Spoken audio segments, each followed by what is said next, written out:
Hi guys, ಶೈಕ್ಷಣಿಕ ಮನೋವಿಜ್ಞಾನಕ್ಕೆ ಸಂಬಂಧಿಸಿದಂಥ ಭಾಗ 7 ಇದೆ ನೋಡಿ. ಈಗ ಆಲ್ರೆಡಿ ಶೈಕ್ಷಣಿಕ ಮನೋವಿಜ್ಞಾನಕ್ಕೆ ಸಂಬಂಧಿಸಿದಂಥ 6 ಒಂದು ವೀಡಿಯೋಗಳನ್ನು ಮಾಡಿದ್ದೀನಿ. ಯಾರೂ ನೋಡ್ಕೊಂಡಿಲ್ಲೋ ಪ್ಲೇಲಿಸ್ಟಲ್ಲಿ ಇದೆ ನೋಡಿ, ನೋಡ್ಕೊಳ್ಳಿ ಸ್ನೇಹಿತರೆ. ಯಾಕಂದರೆ ಶಿಕ್ಷಕರ ಮುಂದೆ ಬರುವಂಥ ಶಿಕ್ಷಕರ ಪರೀಕ್ಷೆಗೆ ಸಹಾಯಕ ಆಗುತ್ತಾ. ಜೊತೆಗೆ 2026ರಲ್ಲಿ ನಡೆಯುವಂಥ TET ಪರೀಕ್ಷೆ ಏನಿದೆ ಅದಕ್ಕೂ ಕೂಡ ಹೆಲ್ಪ್ ಆಗುತ್ತೆ ಅಂತ ಹೇಳ್ತೀನಿ ನೋಡಿರಿ. TET ಪರೀಕ್ಷೆ ಅದರಲ್ಲಿ 30 ಕ್ವಶನ್ ಸೈಕಾಲಜಿಗೆ ಸಂಬಂಧಿಸಿದಿರ್ತಾವೆ. ಅದಕ್ಕಾಗಿ ನೀವೇನಾದರೂ ಸೈಕಾಲಜಿ ಓದಿದ್ರಪ್ಪ ಅಂತಂದರೆ ಈ ಒಂದು ಶಿಕ್ಷಕರ ಪರೀಕ್ಷೆ ತಯಾರು ನಡೆಸಿದಂಥ ಅಭ್ಯರ್ಥಿಗಳು ಕಡ್ಡಾಯವಾಗಿ ನೋಡಿಕೊಳ್ಳಿ. ಓಕೆ, ಬನ್ನಿ ಸ್ನೇಹಿತರೆ, ಮೊದಲನೇ ಪ್ರಶ್ನೆ ನೋಡೋಣ. ಮೊದಲೇ ಒಂದು ಪ್ರಶ್ನೆ ಇದೆ ನೋಡಿ. ಶಾಸ್ತ್ರೀಯ ಅನುಬಂಧದಲ್ಲಿ ಅತ್ಯಂತ ಪ್ರಸಿದ್ಧವಾದ ಲಿಟಲ್ ಅಲ್ಬರ್ಟ್ ಎಂಬ ಒಂದು ಮಗುವಿನ ಮೇಲೆ ಪ್ರಯೋಗ ನಡೆಸಿದವರು ಯಾರು ಅಂತ ಕೊಟ್ಟಿದ್ದಾರೆ ನೋಡಿರಿ. ಲಿಟಲ್ ಅಲ್ಬರ್ಟ್ ಅವರ ಒಂದು ಮಗುವಿನ ಮೇಲೆ ಪ್ರಯೋಗ ನಡೆಸಿದಂಥ ವ್ಯಕ್ತಿ ಯಾರು ಅಂತ ಕೊಟ್ಟಿದ್ದಾರೆ. ಶಾಸ್ತ್ರೀಯ ಅನುಬಂಧ ಅಂತ ಕೊಟ್ಟಿದ್ದಾರೆ ನೋಡಿರಿ. ಇದಕ್ಕೆ ಸರಿಯಾದ ಉತ್ತರ ಯಾವುದಪ್ಪ ಅಂತಂದರೆ JB ವ್ಯಾಟ್ಸನ್ ಆಗಿರುತ್ತೆ ನೋಡ್ರಿ. JB ವ್ಯಾಟ್ಸನ್ರವರು ಏನಪ್ಪ ಅಂತಂದರೆ ವರ್ತನವಾದದ ಒಂದು ಪಂಥವನ್ನು ಪ್ರತಿಪಾದನೆ ಮಾಡ್ತಾರೆ JB ವ್ಯಾಟ್ಸನ್. ಅದಕ್ಕಾಗಿ ಲಿಟಲ್ ಅಲ್ಬರ್ಟ್ ಎಂಬ ಒಂದು ಮಗುವಿನ ಮೇಲೆ ಪ್ರಯೋಗ ನಡೆಸಿದಂಥ ವ್ಯಕ್ತಿ JB ವ್ಯಾಟ್ಸನ್ ಆಗಿದ್ದಾರೆ ನೋಡಿರಿ. ಸರಿಯಾದ ಉತ್ತರ ಆಗಿದೆ. Okay, options B JB Watson. ಇವರು ವರ್ತನವಾದಿಗಳಾಗಿರ್ತಾರೆ. ಇವ್ರು ಏನು ಮಾಡ್ತಾರೆ ಅಂದರೆ 11 ತಿಂಗಳ ಅಲ್ಬರ್ಟ್ ಎಂಬ ಒಂದು ಮಗುವಿನ ಮೇಲೆ ಪ್ರಯೋಗ ಮಾಡ್ತಾರೆ ಅಂತಲೇ ಹೇಳ್ತೀವಿ. ಯಾಕಪ್ಪ ಅಂತಂದರೆ ಮಾನವನ ಒಂದು ಭಾವನೆಗಳನ್ನು ಸಹ ಹೇಗೆ ಅನುಬಂಧನಗೊಳಿಸಬಹುದು ಎಂಬುದನ್ನು ಇವರು ಸಾಬೀತುಪಡಿಸ್ತಾರೆ ಈ ಒಂದು ಮಗುವಿನಿಂದ. 11 ವರ್ಷದ ಮಗು ಆಗಿರುವಂಥ ಅಲ್ಬರ್ಟ್ ಎಂಬ ಒಂದು ಮಗುವಿನ ಮೇಲೆ ಪ್ರಯೋಗ ಮಾಡ್ತಾರೆ JB ವ್ಯಾಟ್ಸನ್. ಅಂದರೆ ಮಗುವಿನಲ್ಲಿರುವಂಥ ಭಾವನೆಗಳು, ಭಯವನ್ನು ಸಹ ಹೇಗೆ ಅನುಬಂಧನಗೊಳಿಸಬಹುದು ಎಂಬ ಒಂದು ಸಾಬೀತನ್ನು ಪಡಿಸಿದಂಥ ವ್ಯಕ್ತಿ ಯಾರಪ್ಪ ಅಂತಂದರೆ JB ವ್ಯಾಟ್ಸನ್ ಆಗಿದ್ದಾರೆ ನೋಡಿರಿ. ವರ್ತನೆಗೆ ಸಂಬಂಧಿಸಿದಂಥ ಪ್ರತಿಪಾದಕ ಯಾರಪ್ಪ ಅಂತ ಕೇಳಿದ್ರೆ JB ವ್ಯಾಟ್ಸನ್ ಆಗಿರ್ತಾರೆ. ನೆಕ್ಸ್ಟ್, ವರ್ತನವಾದದಲ್ಲಿ ಬಹುಮಾನ ಮತ್ತು ಶಿಕ್ಷೆಗೆ ಅತಿ ಹೆಚ್ಚು ಪ್ರಾಮುಖ್ಯತೆ ನೀಡುವಂಥ ಸಿದ್ಧಾಂತ ಯಾವುದು ಅಂತ ಕೊಟ್ಟಿದ್ದಾರೆ ನೋಡ್ರಿ. ಇಲ್ಲಿ ಬಹುಮಾನ ಮತ್ತು ಶಿಕ್ಷೆ ಅಂತ ಬಂದಾಗ ಏನಪ್ಪ ಅಂತಂದರೆ ಇದು ಕ್ರಿಯಾಪರಣ ಅನುಬಂಧನ ಅಂತ ಹೇಳ್ತೀವಿ. ಓಕೆ, ಆಪ್ಷನ್ಸ್ ಬಿ ಸರಿಯಾದ ಉತ್ತರ ಇದೆ ನೋಡಿ. ಕ್ರಿಯಾಪರಣ ಅನುಬಂಧನ ಸರಿಯಾದ ಉತ್ತರ ಆಪ್ಷನ್ಸ್ ಬಿ ಆಗಿದೆ ನೋಡಿ. ಓಕೆ, ಇದನ್ನು ಪ್ರತಿಪಾದನೆ ಮಾಡಿದಂಥ ವ್ಯಕ್ತಿ ಯಾರಪ್ಪ ಅಂತಂದರೆ BF ಸ್ಕಿನ್ನರ್. ಇವರ ಒಂದು ಕ್ರಿಯಾಪರಣ ಅನುಬಂಧನ ಸಿದ್ಧಾಂತ ಸಂಪೂರ್ಣವಾಗಿ ಬಹುಮಾನ ಮತ್ತು ಶಿಕ್ಷೆ ಮೂಲಕ ವರ್ತನೆ ಹೇಗೆ ನಿಯಂತ್ರಿಸುವುದು ಎಂಬರ ಮೇಲೆ ಆಧಾರಿತ ಆಗಿದೆ ಅಂತ ಹೇಳ್ಬೋದು. ಅಂದರೆ ಪುಷ್ಟೀಕರಣ ನೀಡೋದು ಮತ್ತು ಶಿಕ್ಷೆ ನೀಡೋದು ಯಾವುದಕ್ಕೆ ಸಂಬಂಧಿಸಿದಪ್ಪ ಅಂತಂದರೆ ಈ ಒಂದು ಕ್ರಿಯಾಪರಣ ಅನುಬಂಧಕ್ಕೆ ಸಂಬಂಧಿಸಿದೆ. ಇದರ ಒಂದು ಪ್ರತಿಪಾದಕ ಯಾರಪ್ಪ ಅಂತಂದರೆ BF ಸ್ಕಿನ್ನರ್. ಇವರು ಕೂಡ ಪ್ರಮುಖ ವ್ಯಕ್ತಿಯಾಗಿದ್ದಾರೆ. ನೆಕ್ಸ್ಟ್ ಹೋಗೋಣ. ಕ್ಷೇತ್ರ ಕಲಿಕೆ ಸಿದ್ಧಾಂತವನ್ನು ಮಂಡಿಸಿದವರು ಯಾರು ಅಂತ ಕೊಟ್ಟಿದ್ದಾರೆ. ಕ್ಷೇತ್ರ ಕಲಿಕೆ ಸಿದ್ಧಾಂತವನ್ನು ಮಂಡಿಸಿದಂಥ ವ್ಯಕ್ತಿ ಯಾರು ಅಂತ ಕೊಟ್ಟಿದ್ದಾರೆ ನೋಡ್ರಿ. ಇದಕ್ಕೆ ಸರಿಯಾದ ಉತ್ತರ ಆಪ್ಷನ್ಸ್ ಎ ನೋಡಿ, ಕರ್ಟ್ ಲೆವಿನ್ ಅವರು ಏನಪ್ಪ ಅಂತಂದರೆ ಕ್ಷೇತ್ರ ಕಲಿಕೆ ಸಿದ್ಧಾಂತವನ್ನು ಮಂಡನೆ ಮಾಡ್ತಾರೆ. ಅಂದರೆ field theory of learning, life space ಅಂತ ಹೇಳ್ಬೋದು ನೋಡ್ರಿ. ಓಕೆ, ಕರ್ಟ್ ಲೆವಿನ್ ಸರಿಯಾದ ಉತ್ತರ ಇದು ನೋಡ್ರಿ. ಇವರು ಕ್ಷೇತ್ರ ಒಂದು ಸಿದ್ಧಾಂತವನ್ನು ನೀಡ್ತಾರೆ. ಇವ್ರ ಪ್ರಕಾರ ಏನಪ್ಪ ಅಂತಂದರೆ ವ್ಯಕ್ತಿಯ ವರ್ತನೆಯು ಅವನ ಒಂದು ಪರಿಸರದ ನಡುವಿನ ನಿರಂತರ ಒಂದು ಸಂವಹನ ಫಲಿತಾಂಶವಾಗಿದೆ ಎಂಬ ಒಂದು ಮಾಹಿತಿಯನ್ನು ನೀಡಿದಂಥ ವ್ಯಕ್ತಿ ಕರ್ಟ್ ಲೆವಿನ್ ಆಗಿರ್ತಾರೆ ನೋಡ್ರಿ. ಅದಕ್ಕಾಗಿ ಕ್ಷೇತ್ರ ಸಿದ್ಧಾಂತವನ್ನು ಮಂಡನೆ ಮಾಡ್ತಾರೆ. ಅಂದರೆ ವ್ಯಕ್ತಿಯ ವರ್ತನೆ, ಆ ಒಂದು ವರ್ತನೆ ಏನಾಗಿದೆ ಆ ಒಂದು ಅವನ ಒಂದು ಇರುವಂಥ ಪರಿಸರದ ಜೊತೆಗಿರುವಂಥ ಸಂವಹನದ ಫಲಿತಾಂಶವಾಗಿದೆ ಎಂಬುದು ಇವರ ಒಂದು ಸಿದ್ಧಾಂತದಲ್ಲಿ ನಾವು ಕಾಣ್ತೀವಿ. ಕ್ಷೇತ್ರ ಸಿದ್ಧಾಂತದಲ್ಲಿ ನಾವು ನೋಡ್ತೀವಿ ನೋಡ್ರಿ. ನೆಕ್ಸ್ಟ್, TET ವ್ಯಕ್ತಿತ್ವ ಪರೀಕ್ಷೆಯಲ್ಲಿ ಬಳಸುವಂಥ ಒಟ್ಟು ಕಾರ್ಡ್ಗಳ ಸಂಖ್ಯೆ ಎಷ್ಟು ಅಂತ ಕೊಟ್ಟಿದ್ದಾರೆ. ಓಕೆ, ಥರ್ಮೆಟಿಕ್ ಅಪ್ರೋಜೆಕ್ಷನ್ ಟೆಸ್ಟ್ ಅಂತ ಹೇಳ್ತೀವಿ ನೋಡ್ರಿ. ಇದರಲ್ಲಿ ಬಳಸುವಂಥ ಒಟ್ಟು ಕಾರ್ಡ್ಗಳ ಸಂಖ್ಯೆ ಎಷ್ಟು ಅಂತ ಕೊಟ್ಟಿದ್ದಾರೆ. ಇದಕ್ಕೆ ಸರಿಯಾದ ಉತ್ತರ ಆಪ್ಷನ್ ಸಿ ನೋಡಿ. 31 ಕಾರ್ಡುಗಳನ್ನು ಇಲ್ಲಿ ಬಳಕೆ ಮಾಡ್ತಾರೆ. 30 ಕಾರ್ಡುಗಳು ಚಿತ್ರಗಳನ್ನು ಒಳಗೊಂಡಿರ್ತದೆ. ಒಂದು ಕಾರ್ಡು ಏನಪ್ಪ ಅಂತಂದರೆ ಖಾಲಿ ಕಾರ್ಡ್ ಆಗಿರ್ತದೆ. ಟೋಟಲಾಗಿ 31 ಕಾರ್ಡುಗಳು TETಯಲ್ಲಿ ಬಳಕೆ ಮಾಡ್ತಾರೆ ನೋಡ್ರಿ. TET.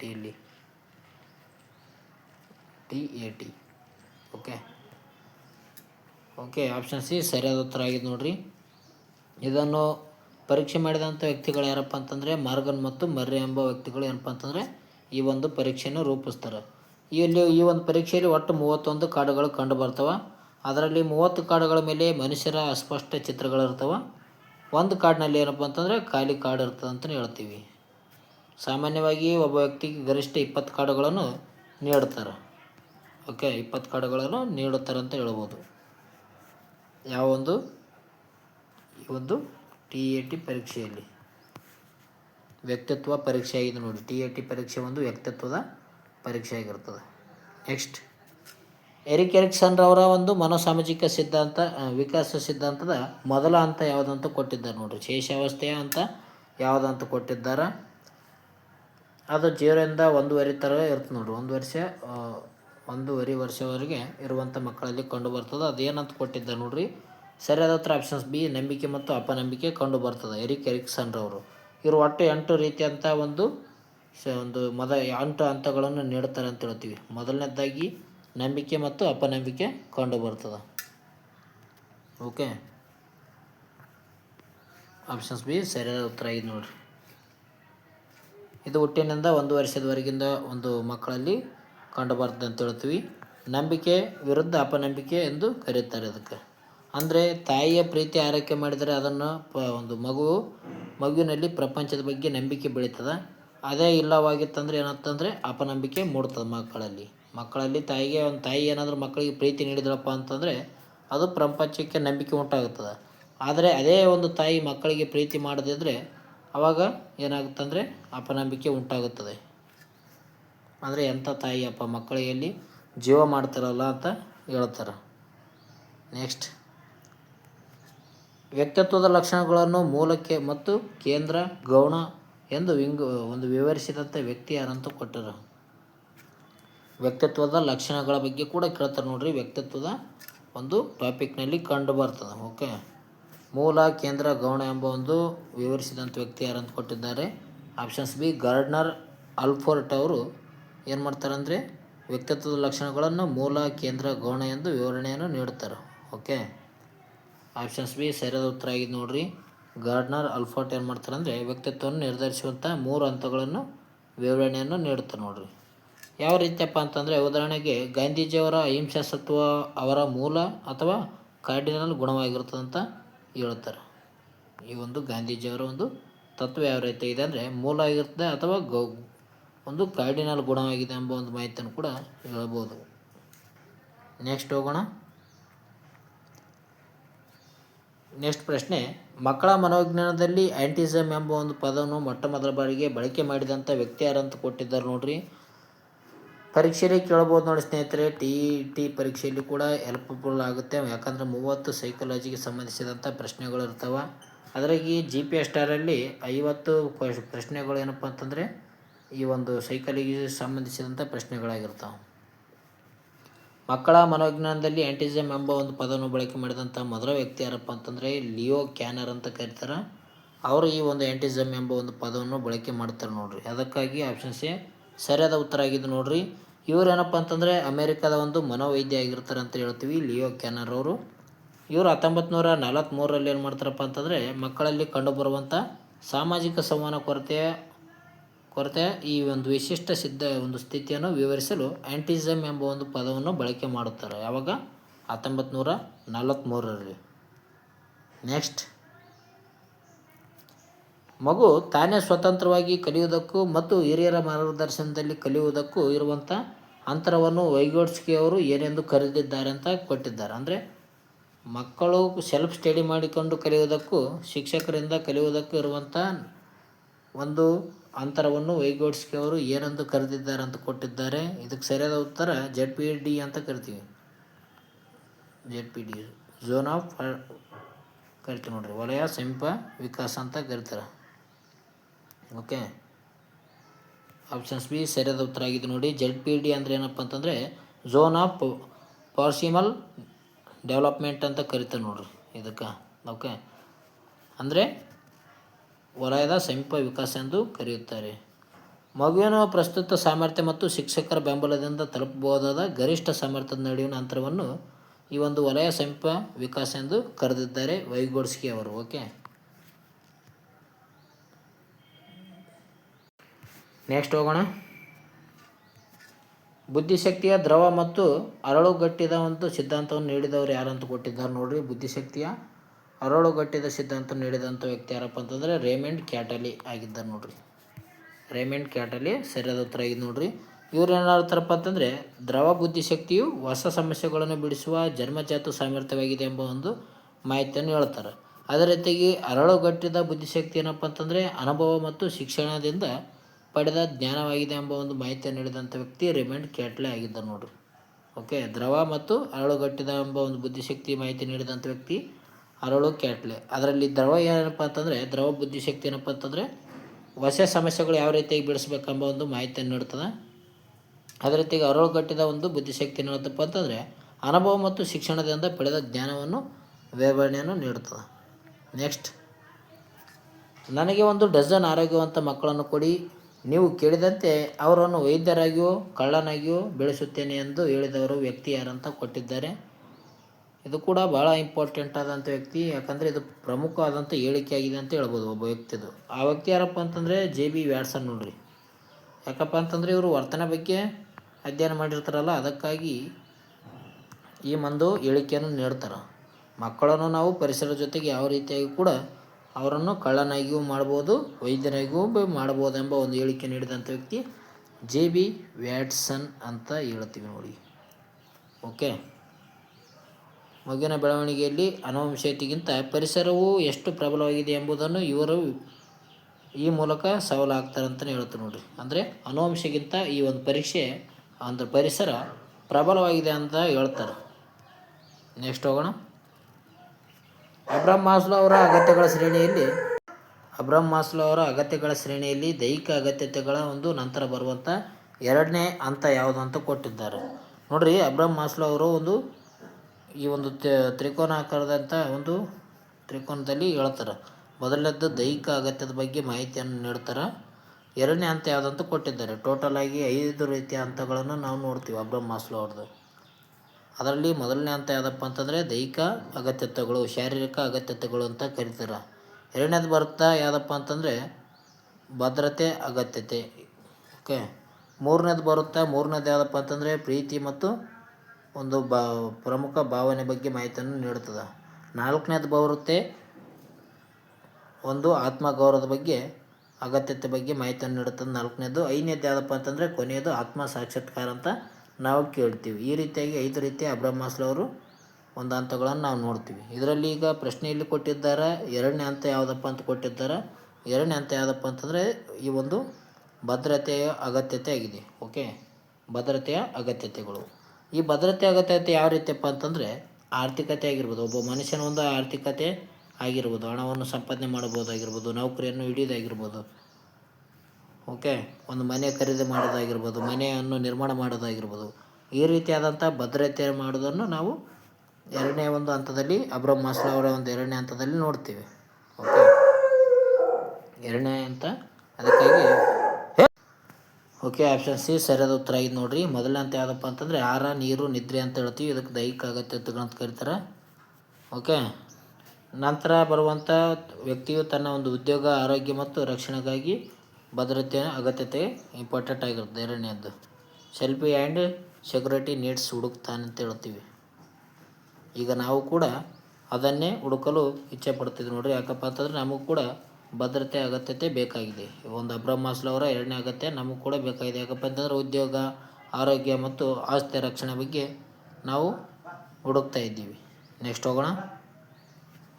ಮಕ್ಕಳಿಗಾಗಿ CAT ಎಂಬ ಒಂದು ಪ್ರೇಕ್ಷಣಪಣ ಪರೀಕ್ಷೆಯನ್ನು ರೂಪಿಸಿದವರು ಯಾರು ಅಂತ ಕೊಟ್ಟಿದ್ದಾರೆ ನೋಡ್ರಿ. ಚಿಲ್ಡ್ರನ್ಸ್ ಅಪ್ರೋಕ್ಷನ್ ಟೆಸ್ಟ್ ಅಂತ ಕರೀತಾರೆ. ಇದಕ್ಕೆ ಸರಿಯಾದ ಉತ್ತರ ಲಿಯೋಪೋಲ್ಡ್ ಬೆಲ್ಲಾಕ್ ಅಂತ ಕರಿತಾರೆ ನೋಡ್ರಿ. ಓಕೆ, ಇದು 3 ರಿಂದ 10 ವರ್ಷದ ಮಕ್ಕಳಲ್ಲಿ ವ್ಯಕ್ತಿತ್ವವನ್ನು ಅಳೆಯಲು ಬಳಕೆಯನ್ನು ಮಾಡ್ತಾರೆ. ಇದಕ್ಕೆ CAT ಅನ್ನು ರಚನೆ ಮಾಡ್ತಾರೆ ನೋಡ್ರಿ ಲಿಯೋಪೋಲ್ಡ್ ಬೆಲ್ಲಾಕ್ ಅವರು. ಓಕೆ, ಇದರಲ್ಲಿ ಮಾನವರ ಬದಲಾಗಿ ಪ್ರಾಣಿಗಳ ಚಿತ್ರಗಳು ಕಂಡು ಬರ್ತವೆ. ಇದರಲ್ಲಿ 10 ಕಾರ್ಡುಗಳು ಪ್ರಾಣಿಗಳ ಒಂದು ಚಿತ್ರಗಳ ಸಮೇತ ಇರ್ತವೆ ಅಂತ ಹೇಳ್ತೀವಿ. ನೆಕ್ಸ್ಟ್, ಡೇನಿಯಲ್ ಗೋಲ್ಮನ್ ರವರ ಒಂದು ಭಾವನಾತ್ಮಕ ಒಂದು ಬುದ್ಧಿಶಕ್ತಿ ಮಾದರಿಯಲ್ಲಿ ಒಟ್ಟು ಎಷ್ಟು ಪ್ರಮುಖ ಅಂಶಗಳನ್ನು ಒಳಗೊಂಡಿವೆ ಅಂತ ಹೇಳ್ತೀವಿ. ಎಮೋಷನಲ್ ಇಂಟೆಲಿಜೆನ್ಸ್ ಎಂಬ ಒಂದು ಕೃತಿಯನ್ನು ಬರೀತಾರೆ ನೋಡ್ರಿ ಇವರು ಡೇನಿಯಲ್ ಗೋಲ್ಮನ್ ರವರು. ಓಕೆ, ಇದಕ್ಕೆ ಸರಿಯಾದ ಉತ್ತರ 5 ನೋಡಿ. 5 ಅಂಶಗಳನ್ನು ನಾವು ನೋಡ್ತೀವಿ. ಎಮೋಷನಲ್ ಇಂಟೆಲಿಜೆನ್ಸ್ ಎಂಬ ಒಂದು ಕೃತಿಯನ್ನು ಕೂಡ ಬರೆಯುತ್ತಾರೆ ಡೇನಿಯಲ್ ಗೋಲ್ಮನ್ ರವರು. ಈ ಒಂದು ಪ್ರಶ್ನೆ ಕೂಡ ಆಗಿದೆ. ಭಾವನಾತ್ಮಕ ಬುದ್ಧಿಶಕ್ತಿ ಅಂತ ಕರೀತಾರೆ. ಇದರಲ್ಲಿ 5 ಅಂಶಗಳನ್ನು ನಾವು ನೋಡ್ತೀವಿ. ಓಕೆ, ಯಾವ್ಯಾವ 5 ಅಂಶ ಅಂತ ನೋಡೋದಾದರೆ ಮೊದಲನೇದ್ದು ಸ್ವಯಂ ಅರಿವು ಅಂತ ಹೇಳ್ತೀವಿ. ಎರಡನೇದ್ದು ಸ್ವಯಂ ನಿಯಂತ್ರಣ, ಮೂರನೇದು ಪ್ರೇರಣೆ, ನಾಲ್ಕನೇದು ಪರಾನುಭೂತಿ, ಐದನೇದು ಸಾಮಾಜಿಕ ಕೌಶಲ್ಯಗಳಂತ ಸೋಷಿಯಲ್ ಸ್ಕಿಲ್. ಒಟ್ಟು 5 ರೀತಿಯಾದಂಥ ಒಂದು ಅಂಶಗಳನ್ನು ಡೇನಿಯಲ್ ಗೋಲ್ಮನ್ ರವರು ಹೇಳ್ತಾರೆ. 1995ರಲ್ಲೇನೋ ಈ ಒಂದು ಕೃತಿ ಬರೀತಾರಂತ ಅನಿಸುತ್ತೆ. Okay, Daniel Goleman. ನೆಕ್ಸ್ಟ್, ಕೆಳಗಿನಗಳಲ್ಲಿ ಯಾವುದು ಫ್ರಾಯ್ಡ್ ಅವರ ಒಂದು ರಕ್ಷಣಾ ತಂತ್ರ ಅಲ್ಲ ಅಂತ ಕೊಟ್ಟಿದ್ದಾರೆ ನೋಡ್ರಿ. ಒಂದು ರಕ್ಷಣಾ ತಂತ್ರ ಯಾವುದಲ್ಲ, ಒಂದು ವ್ಯಕ್ತಿಯ ಒಂದು ರಕ್ಷಣಾ ತಂತ್ರ ಯಾವುದಲ್ಲ ಅಂತ ಕೊಟ್ಟಿದ್ದಾರೆ. ರಕ್ಷಣಾ ತಂತ್ರಗಳ ಮೇಲೆ ಕೂಡ ಪ್ರಶ್ನೆ ಆಗಿದೆ ನೋಡಿ. ಓಕೆ, TT ಪರೀಕ್ಷೆಯಲ್ಲಿ ಆಗಿತ್ತು. ಇದಕ್ಕೆ ಸರಿಯಾದ ಉತ್ತರ ಯಾವುದಪ್ಪ ಅಂತಂದರೆ ಸಹಚರ್ಯ ಅಂತ ಹೇಳ್ಬೋದು ನೋಡ್ರಿ. ಪ್ರೇಕ್ಷೇಪಣೆ, ತರ್ಕಸಮ್ಮತಿಗೊಳಿಸುವಿಕೆ, ಹಿಂಜರಿತ ಇವೇನಪ್ಪ ಅಂತಂದರೆ ರಕ್ಷಣಾ ತಂತ್ರಗಳಾಗಿವೆ. ಆದರೆ ಸಹಚರ್ಯ ಎಂಬುದೇನಪ್ಪ ಅಂತಂದರೆ ರಕ್ಷಣಾ ತಂತ್ರಕ್ಕಲ್ಲ, ಅದು ಕಲಿಕೆಗೆ ಸಂಬಂಧಿಸಿದಂಥ ಒಂದು ಅಂಶ ಆಗಿದೆ ಸಹಚರ್ಯ. ಓಕೆ, ಇಲ್ಲಿ ಕೂಡ ಅದನ್ನು ನೀಡಲಾಗಿದೆ ನೋಡಿ. ಸಹಚರ್ಯ ಎಂಬುದೇನಪ್ಪ ಅಂತಂದರೆ ಕಲಿಕೆಗೆ ಸಂಬಂಧಿಸಿದಂಥ ಒಂದು ತತ್ವವಾಗಿದೆ ಅಂತ ಹೇಳ್ಬೋದು. Next, ಬೋಧನೆಯಲ್ಲಿ H.E. ಆಮ್ಸ್ಟ್ರಾಂಗ್ ಅವರ ಒಂದು ಹ್ಯೂರಿಸ್ಟಿಕ್ ವಿಧಾನದ ಮುಖ್ಯ ಉದ್ದೇಶ ಏನಂತ ಕೊಟ್ಟಿದ್ದಾರೆ.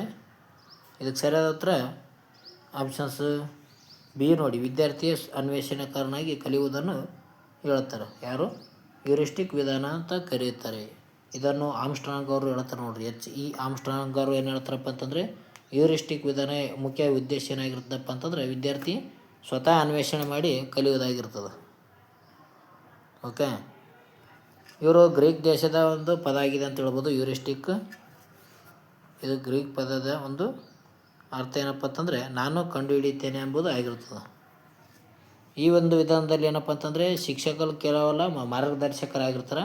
ವಿದ್ಯಾರ್ಥಿಗಳು ಏನಪ್ಪ ಅಂತಂದರೆ ಸ್ವಂತ ತಾವೇ ಅನ್ವೇಷಣೆ ಮಾಡಿಗೆಸಿಂದ ಒಂದು ಸೆಲ್ಫ್ ಸ್ಟಡಿ ಮಾಡಿ ಕಲಿತಾರೆ ಅಂತ ಹೇಳ್ಬೋದು. ಇದಕ್ಕೆ ಹ್ಯೂರಿಸ್ಟಿಕ್ ಅಂತ ಕರೀತಾರೆ ಆಮ್ಸ್ಟ್ರಾಂಗ್ ಅವರು. ನೆಕ್ಸ್ಟ್, ಶೈಕ್ಷಣಿಕ ಮನೋವಿಜ್ಞಾನದಲ್ಲಿ ಪಿಗ್ಮಾಲಿಯನ್ ಪರಿಣಾಮ ಎಂದರೆ ಏನು ಅಂತ ಕೊಟ್ಟಿದ್ದಾರೆ. ಪಿಗ್ಮಾಲಿಯನ್ ಪರಿಣಾಮ ಇದರ ಬಗ್ಗೆ ಕೇಳ್ತಾರೆ ನೋಡ್ರಿ. ಪಿಗ್ಮಾಲಿಯನ್ ಪರಿಣಾಮ ಎಂದರೆ ಏನಂತ ಕೊಟ್ಟಾರ. ಇದಕ್ಕೆ ಸರಿಯಾದ ಉತ್ತರ ಆಪ್ಷನ್ಸ್ ಬಿ. ಶಿಕ್ಷಕರ ನಿರೀಕ್ಷೆಗಳು ವಿದ್ಯಾರ್ಥಿಯ ಒಂದು ಸಾಧನೆ ಮೇಲೆ ಪ್ರಭಾವ ಬೀರುವುದನ್ನು ನಾವು ಪಿಗ್ಮಾಲಿಯನ್ ಪರಿಣಾಮ ಎಂದು ಕರೆಯುತ್ತೇವೆ. ಅಂದರೆ ಶಿಕ್ಷಕ ಯಾವ ರೀತಿಯಾಗಿ ನಿರೀಕ್ಷೆಗಳನ್ನು ಇಟ್ಟಿರ್ತಾನೆ ವಿದ್ಯಾರ್ಥಿ ಮೇಲೆ, ಆ ವಿದ್ಯಾರ್ಥಿ ಏನಪ್ಪ ಅಂತಂದರೆ ಆ ಒಂದು ಸಾಧನೆ ಮಾಡಿದ ಮೇಲೆ ಅವನ ಮೇಲೆ ಪ್ರಭಾವ ಬೀರಿದೆ ಅಂತ ಹೇಳ್ಬೋದು. ಇದನ್ನು ಪಿಗ್ಮಾಲಿಯನ್ ಪರಿಣಾಮ ಎಂದು ಕರೀತಾರೆ. ಓಕೆ, ಆಪ್ಷನ್ಸ್ ಬಿ ಸರಿಯಾದ ಉತ್ತರ ಆಗಿದೆ ಅಂತ ಹೇಳ್ಬೋದು ನೋಡ್ರಿ. ಅಂದರೆ ಸ್ವಯಂ ಈಡೇರಿಸುವುದು ಭವಿಷ್ಯವಾಣಿಯಾಗಿದೆ. ಇದನ್ನು ಶಿಕ್ಷಕರು ವಿದ್ಯಾರ್ಥಿಯ ಬಗ್ಗೆ ಹೆಚ್ಚಿನ ಒಂದು ನಿರೀಕ್ಷೆ ಹೊಂದಿದ್ದರೆ ಆ ಒಂದು ವಿದ್ಯಾರ್ಥಿಯ ಸಾಧನೆ ಮತ್ತು ಕಾರ್ಯಕ್ಷಮತೆ ನಿಜವಾಗಿಯೂ ಹೆಚ್ಚಾಗುತ್ತದೆ ಅಂತ ಹೇಳ್ಬೋದು. ಶಿಕ್ಷಕ ಒಂದು ವಿದ್ಯಾರ್ಥಿ ಮೇಲೆ ಹೆಚ್ಚಾಗಿ ಏನಾದರೂ ನಿರೀಕ್ಷೆಯನ್ನು ಹೊಂದಿರ್ತಾರಲ್ಲ, ಆ ಒಂದು ಸಂದರ್ಭದಲ್ಲಿ ವಿದ್ಯಾರ್ಥಿ ಸಾಧನೆ ಮಾಡುವ ಮೂಲಕ ಕಾರ್ಯಕ್ಷಮತೆ ನಿಜವಾಗಿಯೂ ಕೂಡ ಹೆಚ್ಚಾಗಿರುತ್ತೆ ಅಂತ ಹೇಳ್ತೀವಿ. ನೆಕ್ಸ್ಟ್ ಹೋಗೋಣ. ಪೇಜ್ ಅವರ ಒಂದು ಅರಿವಿನ ವಿಕಾಸ ಸಿದ್ಧಾಂತದಲ್ಲಿ ಅಮೂರ್ತ ಚಿಂತನೆಯ ಯಾವ ಹಂತದಲ್ಲಿ ಬೆಳೆಯುತ್ತದೆ ಅಂತ ಕೊಟ್ಟಿದ್ದಾರೆ. ಅಮೂರ್ತ ಚಿಂತನೆ ಜೀನ್ ಪೇಜ್ ಅವರು 4 ರೀತಿಯ ಹಂತಗಳನ್ನು ನಾವು ಹೇಳ್ತಾರೆ ಅಂತ ನಮ್ಗೆ ಗೊತ್ತಿದೆ. ಇದು ಅಮೂರ್ತ ಚಿಂತನೆ ಏನಪ್ಪ ಅಂತಂದರೆ 4ನೇ ಹಂತದಲ್ಲಿ ಕಂಡು ಬರ್ತದೆ ನೋಡ್ರಿ. ಓಕೆ, ಅದು ಯಾವುದಪ್ಪ ಅಂತಂದರೆ ಆಪ್ಷನ್ಸ್ ಡಿ ಔಪಚಾರಿಕ ಕಾರ್ಯಗಳ ಅಂತ ಕರಿತೇವೆ. ಓಕೆ, ಇವು 4 ಹಂತಗಳು ಇಲ್ಲೇ ಇದೆ ನೋಡಿ ಸ್ನೇಹಿತರೆ. ಮೊದಲನೇದಾಗಿ ಸಂವೇದನಾಗತಿ ಅಂತ ಹೇಳ್ತೀವಿ. ಇದು 0 ಇಂದ 2 ವರ್ಷದ ಮಕ್ಕಳಲ್ಲಿ ಕಂಡು ಬರ್ತದೆ. ನಂತರ ಕಾರ್ಯಪೂರ್ವ ಅಂತ 2 ರಿಂದ 7 ವರ್ಷದ ಮಕ್ಕಳಲ್ಲಿ ಕಂಡು ಬರ್ತದೆ. ನಂತರ ಮೂರ್ತ ಕಾರ್ಯಗಳಂತ 7 ರಿಂದ 11ರವರೆಗೆ ಈ ಒಂದು ಮೂರ್ತ ಕಾರ್ಯಗಳಂತ ಕಂಡು ಬರ್ತದೆ.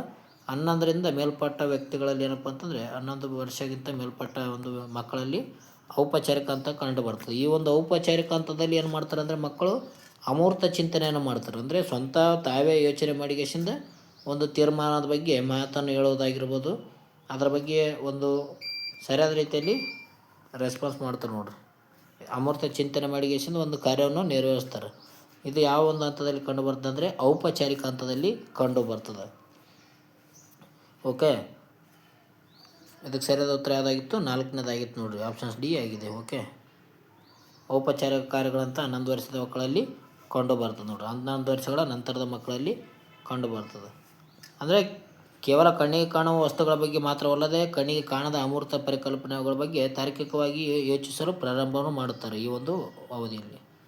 ನೆಕ್ಸ್ಟ್, ನೂತನ ರಾಷ್ಟ್ರೀಯ ಶಿಕ್ಷಣ ನೀತಿಯ ಹಳೆಯ ಒಂದು 10+2 ಶಾಲಾ ಒಂದು ಶಿಕ್ಷಣ ವಿನ್ಯಾಸದ ಬದಲಾಗಿ ಯಾವ ಹೊಸ ವಿನ್ಯಾಸವನ್ನು ಪರೀಕ್ಷಿಸಲಾಗಿದೆ ಅಂತ ಕೊಟ್ಟಿದ್ದಾರೆ.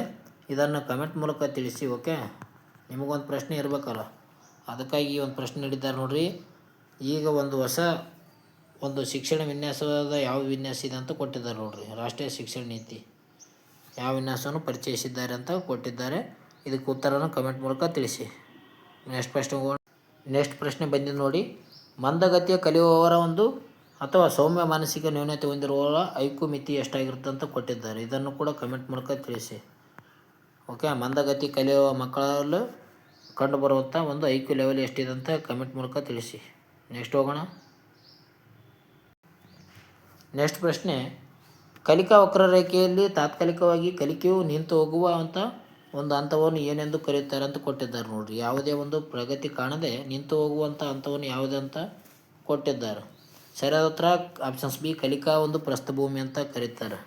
ಓಕೆ, ಅಂದರೆ ಕಲಿಕೆ ನಿಂತು ಹೋಗುವಂಥ ಸ್ಥಳವನ್ನು ಕಲಿಕಾ ಪ್ರಸ್ಥಭೂಮಿ ಅಂತ ಕರೀತಾರೆ ನೋಡಿರಿ. ಕಲಿಕಾ ಪ್ರಕ್ರಿಯೆಯಲ್ಲಿ ಆಯಾಸ, ಆಸಕ್ತಿಯ ಕೊರತೆ ಅಥವಾ ಕಠಿಣ ವಿಷಯದಿಂದಾಗಿ ತಾತ್ಕಾಲಿಕವಾಗಿ ಪ್ರಗತಿಯು ಸ್ಥಗಿತಗೊಳ್ಳುತ್ತದೆ. ಗ್ರಾಫ್ನಲ್ಲಿ ಇದು ಸಮತಟ್ಟಾಗಿ ಕಾಣುವುದರಿಂದ ಇದನ್ನು ಕಲಿಕಾ ಪ್ರಸ್ಥಭೂಮಿ ಎಂದು ಕರೀತಾರೆ ನೋಡ್ರಿ. ಓಕೆ, ಓದ್ಕೊತ ಕಲಿಯುವಂಥ ವ್ಯಕ್ತಿಗಳಲ್ಲಿ ಜಾಸ್ತಿ ಹೊತ್ತು ಓದಿದರೆ ಏನಾಗುತ್ತಾ, ಸುಸ್ತಾಗುತ್ತಾ, ಜೊತೆಗೆ ಬೋರು ಕೂಡ ಆಗುತ್ತೆ ಒಂದು ಪಾಠವನ್ನು. ಅಂಥ ಒಂದು ಸಂದರ್ಭದಲ್ಲಿ ಏನಾಗುತ್ತಂದರೆ ಗ್ರಾಫ್ನಲ್ಲಿ ಕೊಟ್ಟೋದ್ರ ಪ್ರಕಾರ ಇದನ್ನು ಕಲಿಕಾ ಪ್ರಸ್ಥಭೂಮಿ ಎಂದು ಹೇಳುತ್ತಾರೆ. ಓಕೆ, ಜಾಸ್ತಿ ಓದಿದರೆ ಸುಸ್ತಾಗುತ್ತೆ ಮನುಷ್ಯನಿಗೆ. ಅದಕ್ಕಾಗಿ ಪೋಮೋಡೋಮೋ ಟೆಕ್ನಿಕ್ ಯೂಸ್ ಮಾಡಿಗೆಸಿಂದ 45 ನಿಮಿಷಗಳ ಕಾಲ ಓದೋದು ಮಾಡಬೇಕು, 10 ನಿಮಿಷದ ಕಾಲ ಮತ್ತು ರಿವಿಷನ್ ಮಾಡ್ಕೋಬೇಕು. ಈ ರೀತಿಯಾಗಿ ಓದಿದಾಗ ಮಾತ್ರ ಏನಾಗುತ್ತಂದರೆ ಓದಿದ್ದು ಸೇವ್ ಆಗಿರ್ತದೆ. ಓಕೆ ಸ್ನೇಹಿತರೆ, ಇಲ್ಲಿಗೆ ಕೊನೆಯ ಪ್ರಶ್ನೆಗಳಾಗಿದೆ ಅಂತ ಹೇಳ್ತೀವಿ. ಇಲ್ಲಿಗೆ ಏನಪ್ಪ ಅಂತಂದರೆ 140 ಪ್ರಶ್ನೆಗಳನ್ನು ನೀವು ತಿಳಿದುಕೊಂಡಿದ್ದೀರಿ ಇಲ್ಲಿವರೆಗೆ. ಓಕೆ, 7ನೇ ವಿಡಿಯೋದಲ್ಲಿ 140, ಒಂದೊಂದು ವಿಡಿಯೋಗೆ 20 ಕ್ವಶನ್ ಅಂದರೆ 140 ಕ್ವಶನ್ಗಳನ್ನು ನೀವು ತಿಳಿದುಕೊಂಡಿದ್ದೀರಾ. ಅಗಾಧವಾದ ಜ್ಞಾನ ಭಂಡಾರವನ್ನು ನೀವು ಪಡೆದುಕೊಂಡಿದ್ದೀರಾ ಅಂತ ಅನ್ಕೊತೀನಿ. ಜೊತೆಗೆ ನೀವೇನು ಓದಿದ್ರೋ ಅದು ಕೂಡ ರಿವಿಷನ್ ಆಗಿದೆ ಅಂತ ಅನ್ಕೊತೀನಿ. TET ಪರೀಕ್ಷೆ ಕರೆಯುತ್ತಾರೆ ಆದಷ್ಟು ಬೇಗ. ಅದಕ್ಕಾಗಿ ನಿಮ್ಮ ಸಿದ್ಧತೆ ನಿರಂತರವಾಗಿರಲಿ.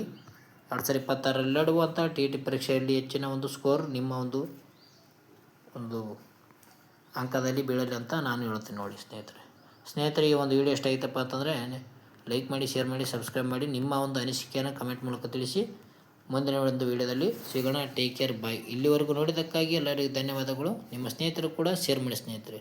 ಓಕೆ ಸ್ನೇಹಿತರೆ, ಗುಡ್ ಬೈ. ಮುಂದಿನ ವಿಡಿಯೋದಲ್ಲಿ ಸಿಗೋಣ.